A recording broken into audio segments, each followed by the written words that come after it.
नमस्कार, न्यूज 18 पर आप देख रहे हैं अपना उत्तराखंड। आपके साथ मैं हूं कंचन डोगरा नेगी और बड़ी खबर जो आ रही है उससे बुलेटिन का आगाज कर रहे हैं। खबर आ रही है रुड़की से, जहां पर कैदियों का एक वीडियो वायरल हो रहा है। जेल प्रशासन के खिलाफ नारेबाजी इस वीडियो में आप देख सकते हैं और एक कैदी जेल प्रशासन पर लगा रहा है मारपीट का आरोप भी। न्यूज 18 इस वायरल वीडियो की पुष्टि नहीं कर रहा है, लेकिन ये वीडियो रुड़की का बताया जा रहा है और ये कैदी आप जो देख रहे हैं जेल के अंदर जेल प्रशासन के खिलाफ नारेबाजी कर रहे हैं। हालांकि इस बीच हम आपको ये बता देते हैं कि न्यूज 18 इस वीडियो की पुष्टि नहीं कर रहा है। अभी तक ये जांच पड़ताल का ही विषय है कि वाकई में वीडियो जो है रुड़की का है या फिर कहीं और का। चलिए, मेरे ने इसे इंजेक्शन लगा कर 15-20 सिपाहियों ने बजाया। मेरी हालत बहुत खराब हो रही है। तो ये वायरल वीडियो तेजी से जो वायरल हो रहा है, जंगल की आग की तरह फैला हुआ है, रुड़की का बताया जा रहा है। और आप ये तमाम जो लोग देख रहे हैं तस्वीरों में, ये कैदी हैं जो जेल प्रशासन के खिलाफ नारेबाजी कर रहे हैं और इनमें से एक कैदी ने तो जेल प्रशासन पर मारपीट का भी आरोप लगाया है। और तेजी से वीडियो जो है हर फोन तक पहुंचा हुआ है, वायरल हो रहा है। दावा किया जा रहा है कि रुड़की का ये वीडियो है, लेकिन न्यूज 18 इस बात की पुष्टि नहीं करता है। मनोज मेरे सहयोगी और जानकारी के साथ इस खबर पर मौजूद है। मनोज, हम इस बात की पुष्टि नहीं कर रहे हैं कि ये वायरल वीडियो जो है वो रुड़की का है, लेकिन आपके सोर्सेस क्या बता रहे हैं? जी, मैं आपको बता दूं कंचन, जिस तरीके से एक वीडियो सोशल मीडिया पे वायरल हो रहा है, ये रुड़की जेल का बताया जा रहा है। वीडियो में आप साफ देख सकते हैं कि जिस तरीके से जो कैदी हैं जेल प्रशासन के खिलाफ नारेबाजी कर रहे हैं, लेकिन न्यूज 18 इस वीडियो की पुष्टि नहीं करता है कब का है और किसने बनाया और किस मकसद से ये बनाया गया है। लेकिन फिलहाल जो ये वीडियो बनाया गया है, क्या ये जो कैदी हैं जेल प्रशासन की जो कार्यप्रणाली है उससे नाराज हैं या क्या अन्य कारण रह सकते हैं, फिलहाल ये जांच का विषय है। अभी आधिकारिक तौर पे भी इसमें कोई पुष्टि नहीं हुई है कि ये वीडियो कहां से है। फिलहाल कोई भी अधिकारी इसमें बोलने को तैयार नहीं है। अब जांच का विषय आगे ये होगा कि क्या इसमें कोई कार्रवाई हो पाती है, क्योंकि जेल का जिस तरीके से वीडियो वायरल हो रहा है तो हलचल तो मच गई होगी जेल प्रशासन के अंदर मनोज, क्योंकि ये वायरल वीडियो है जो रुड़की का बताया जा रहा है। जेल प्रशासन अभी इस पर कोई जवाब तो नहीं दे रहा है, लेकिन हलचल मचना तय है। जी बता दूं, जिस तरीके से वायरल हो रहा है उस तरीके से साफ बात है कि जाहिर है कि जो हड़कंप मचना जाहिर है, क्योंकि जिस तरीके से वीडियो लगातार सोशल मीडिया पे वायरल हो रहा है तो जेल प्रशासन को भी समझना होगा कि आखिर ये वीडियो बनाया किसने और कैसे बना है, क्योंकि जेल में कैमरा या जो मोबाइल ले जाना है वो प्रतिबंध है। कहीं ना कहीं एक सवाल भी उठता है। लेकिन फिलहाल जो ये वीडियो सोशल मीडिया पे वायरल हो रहा है, हम इसकी अभी तक कोई पुष्टि ना तो आधिकारिक है और ना न्यूज 18 करता है। ठीक है, न्यूज 18 इस खबर की पुष्टि नहीं करता है। बहरहाल आप नजर बनाए रखिए इस खबर पर। आपका शुक्रिया फिलहाल की जानकारी के लिए। आगे बढ़ते हैं, आपको बताते हैं उत्तराखंड में डिस्ट्रिक्ट टू डिस्ट्रिक्ट रोडवेज की बसों के संचालन को लेकर उत्तराखंड परिवहन निगम की बोर्ड की आज बेहद अहम बैठक है। इस बैठक में आधा दर्जन से ज्यादा चर्चा होनी संभव है। किराए को लेकर भी बातचीत हो सकती है। किराए को लेकर बोर्ड कोई बड़ा फैसला भी ले सकता है। हालांकि कैबिनेट ने रोडवेज की बसों का किराया बढ़ाया था, लेकिन बोर्ड तय करेगा कि किराया कितना लेना है, कितना बढ़ाना है। और ये बैठक सचिवालय में अपर मुख्य सचिव ओम प्रकाश की अध्यक्षता में होगी। राज्य के अंदर डिस्ट्रिक्ट टू डिस्ट्रिक्ट रोडवेज की बसें चलाने को लेकर आज बड़ा एक फैसला लिया जा सकता है और ये फैसला उत्तराखंड परिवहन निगम की बोर्ड की बैठक में लिया जाएगा। करीबन 10:30 बजे ये बैठक शुरू होगी और इस बैठक की अध्यक्षता अपर मुख्य सचिव ओम प्रकाश लेंगे। इस बैठक में तमाम परिवहन के अधिकारी इसमें मौजूद रहेंगे और इस बैठक में सबसे महत्वपूर्ण जिस तरीके से कैबिनेट ने बसों का किराया बढ़ाया था रोडवेज की बसों का, उस पर फैसला लिया जाएगा कि बोर्ड कितने किराए तक सहमति जताता है, क्योंकि जिस तरीके से किराया बढ़ाया था उसमें लोगों में थोड़ा निराशा थी कि किराया ज़्यादा बढ़ा दिया गया। लेकिन फिलहाल इसमें सबसे महत्वपूर्ण ये फैसला होगा कि बोर्ड की जो बैठक है उसमें ये महत्वपूर्ण फैसला लिया जाएगा कि अंतर जनपदीय बसें किस जगह चलाई जाएंगी और गढ़वाल और कुमाऊं में किन इलाकों में बस चलाई जाएगी। इसके साथ ही करीबन आधा दर्जन से ज़्यादा फैसलों पर बोर्ड सहमति दे सकता है। कैमरामैन भरत शर्मा के साथ किशोर रावत, न्यूज़ 18 देहरादून। आगे बढ़ते हैं, पड़ोसी मुल्क नेपाल की बात करते हैं और ऐसा लग रहा है कि पड़ोसी मुल्क नेपाल के साथ अब रोटी बेटी के रिश्ते इतिहास के पन्नों में दर्ज होने वाले हैं। पहले जहां नेपाल ने अपने राजनीतिक नक्शे में भारत की जमीन को शामिल किया था, तो वहीं अब अन्य माध्यमों से भारत विरोधी माहौल बनाने में वो जुटा हुआ है और इसके लिए बाकायदा FM जैसे प्रचार साधनों का जमकर इस्तेमाल हो रहा है। रिपोर्ट देखिए। दादागिरी छोड़, दादागिरी छोड़,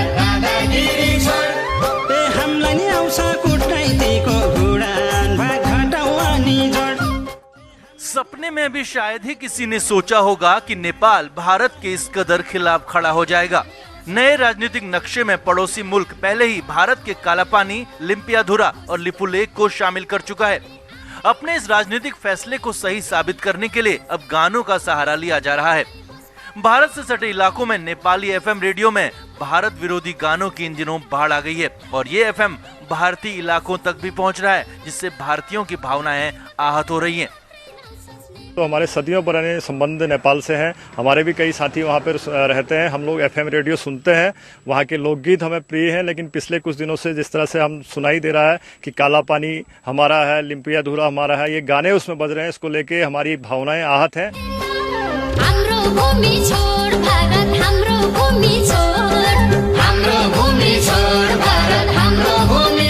नेपाल ये भी दावा कर रहा है कि गोरखा सैनिकों ने ही दिल्ली को पाकिस्तान के कब्जे में जाने से रोका। यही नहीं, लिम्पियाधुरा की नेपाली गीतों में कश्मीर से तुलना की जा रही है और कहा जा रहा है कि भारत को जिस तरह कश्मीर प्यारा है, ठीक उसी तर्ज पर नेपाल के लिए लिम्पियाधुरा मायने रखता है।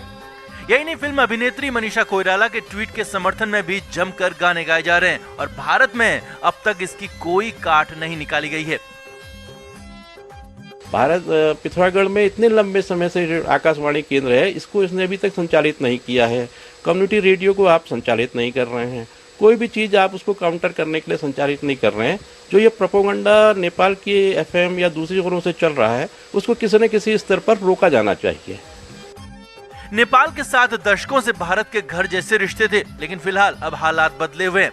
ऐसे में बेहतर यही होगा कि भारत सरकार नेपाल पर लगाम लगाए ताकि आए दिन भारत विरोधी माहौल खड़ा करने की साजिशें नाकाम हो सकें। न्यूज़ 18 के लिए पिथौरागढ़ से विजय वर्धन उप्रेती की रिपोर्ट। बुलेटिन में आगे बढ़ते आपको बताते हैं आज मंगलवार है और मंगलवार को मॉनसून ने उत्तराखंड के कुमाऊं मंडल में दस्तक दे दी है। अधिकतर इलाकों में देर रात से रिमझिम बारिश हो रही है। मॉनसून की दस्तक से लोगों को गर्मी से राहत तो मिली है। मॉनसून विभाग ने अगले 3 दिनों तक इसी तरह से मौसम बने रहने की भविष्यवाणी भी कर दी है और लगातार बारिश जारी है।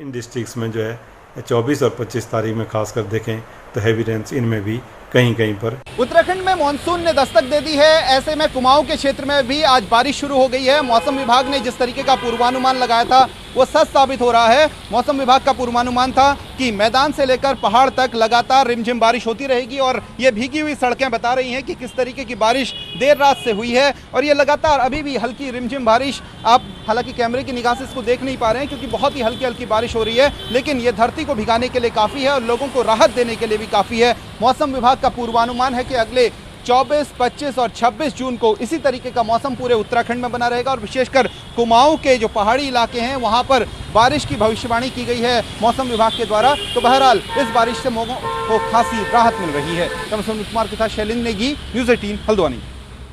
तो प्रदेश में मानसून की दस्तक आ चुकी है। अगर हम नैनीताल की बात करें तो यहां पर मौसम विभाग की चेतावनी का असर सुबह से ही देखा जा रहा है।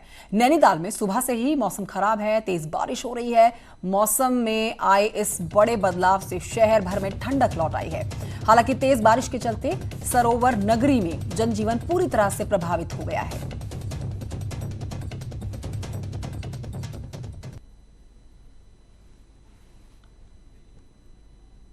अनुमान के हिसाब से भी अभी 10 दिन की बारिश और बताई है और आगे भी बारिश का माहौल तो दिख ही रहा है। 2 दिन से रेगुलर कभी बीच बीच में रुक रुक के हो ही रही है और ठंड भी है ही। अब सुबह के टाइम तो काफ़ी ठंड हो जाती है। बुलेटिन में अब आपको देंगे कोरोना अपडेट प्रदेश की, जहां पर कल यानी कि सोमवार को प्रदेश में कोरोना के 58 नए केस सामने आए और इस 58 केसों में सबसे ज्यादा मामले जो है वो हरिद्वार से आए सामने। 17 मामले हरिद्वार में आए। यूएस नगर में 15 केसेस थे। अल्मोड़ा की बात करें तो यहाँ पर 10, पौड़ी में भी 10 और नैनीताल में 2, तो वहीं टिहरी में 1 और देहरादून में 2 नए मामले सामने आए हैं।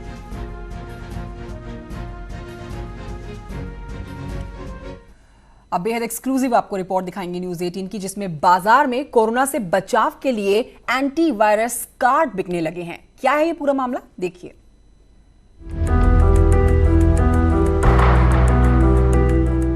देहरादून में इन दिनों आपको वायरस ब्लॉकर डिसइंफेक्शन कार्ड पहने कई लोग दिख जाएंगे। इस कार्ड को बेचने वाले का दावा है कि वो ये कार्ड दिल्ली से लेकर आया है, जिसकी 1 महीने की वैलिडिटी है और इसे पहनने से वायरस 1 महीने तक बॉडी को छू नहीं पाएगा। कई लोगों ने इस कार्ड को खरीदना भी शुरू कर दिया है। दीदी, ये हम लोगों ने जो है परचेज किया है दिल्ली से, और ये जापानीज कंपनी है जो इसको मैन्युफैक्चर कर रही है। जैसे मोदी जी का आह्वान है कि चाइना का बाइकआउट करे जाए, तो चाइना का बाइकआउट जो है हर हिंदुस्तानी को करना चाहिए। इस कार्ड का ये फायदा है कि इसको आप ओपन करेंगे और ओपन करने के बाद आप इसको अपने गले में डालेंगे।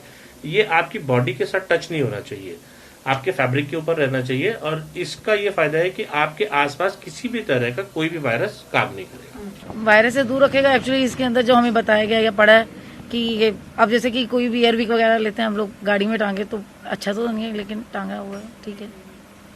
और हमारी ये पूरी फैमिली ने पहना है, हमें लगा है कि इससे कुछ फ़ायदा है। अभी तो 3-4 डेज ही हुए हैं, देखते हैं।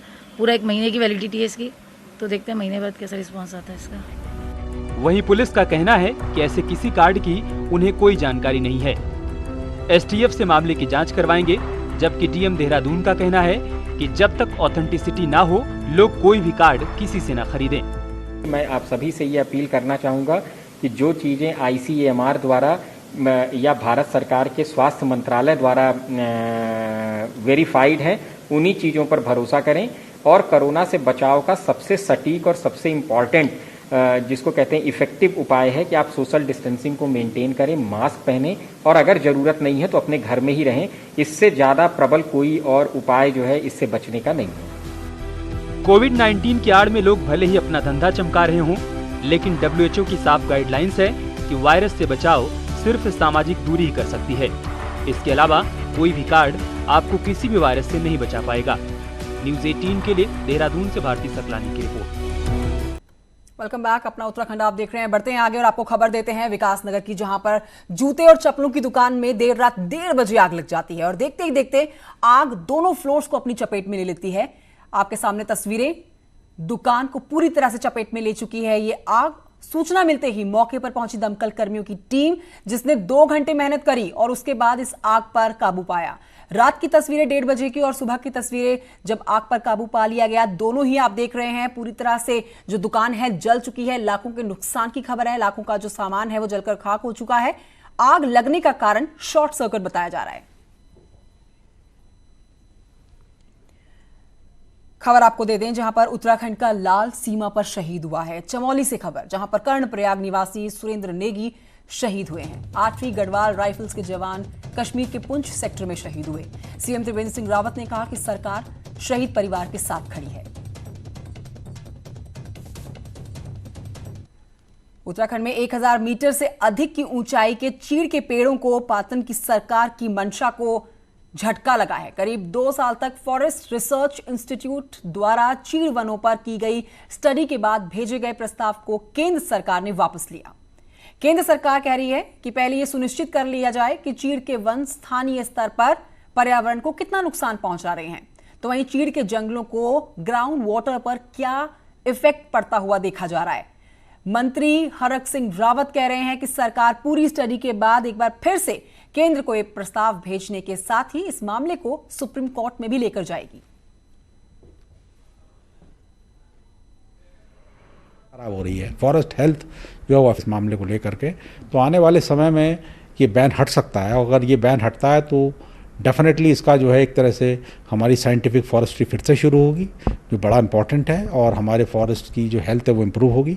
तो हमने भारत सरकार से ये अनुरोध किया था कि 1000 मीटर से ऊपर चीड़ के पेड़ को काटने की अनुमति प्रदेश सरकार को दी जाए।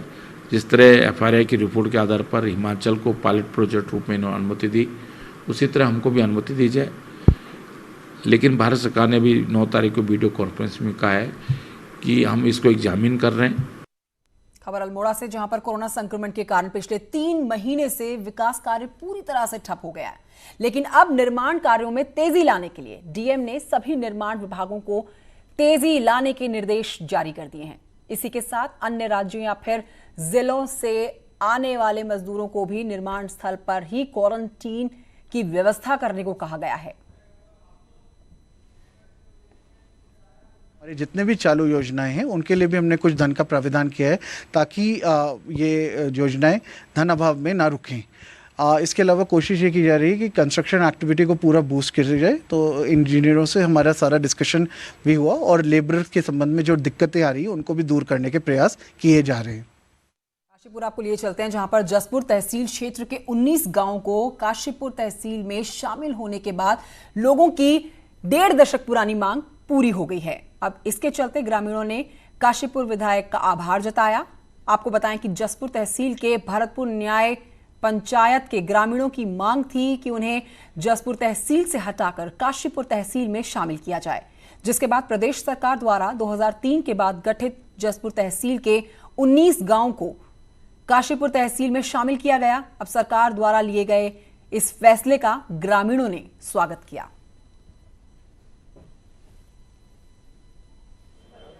मैं अपनी तरफ से और 19 गांवों की जनता की तरफ से, जिनमें से बहुत बड़ी संख्या में आप देख रहे हैं कि यहाँ पर मुझे तो क्या माननीय मुख्यमंत्री जी को बधाई देने के लिए यहाँ पर पहुँचे। बढ़ते हैं आगे, कॉर्बेट टाइगर रिजर्व की बात करते हैं, जहां पर दुर्लभ जलीय जीवों की संख्या में कमी आई है। फरवरी महीने में यहां जलीय जीवों की गणना की गई थी, जिसमें मुख्य रूप से घड़ियाल, मगरमच्छ और ऊद बिलाव शामिल थे। कॉर्बेट में इस गिनती का डेटा हैरान करने वाला है। यहां पर घड़ियाल और ऊद बिलाव की संख्या में कमी हुई है, मगरमच्छ की संख्या बढ़ी है।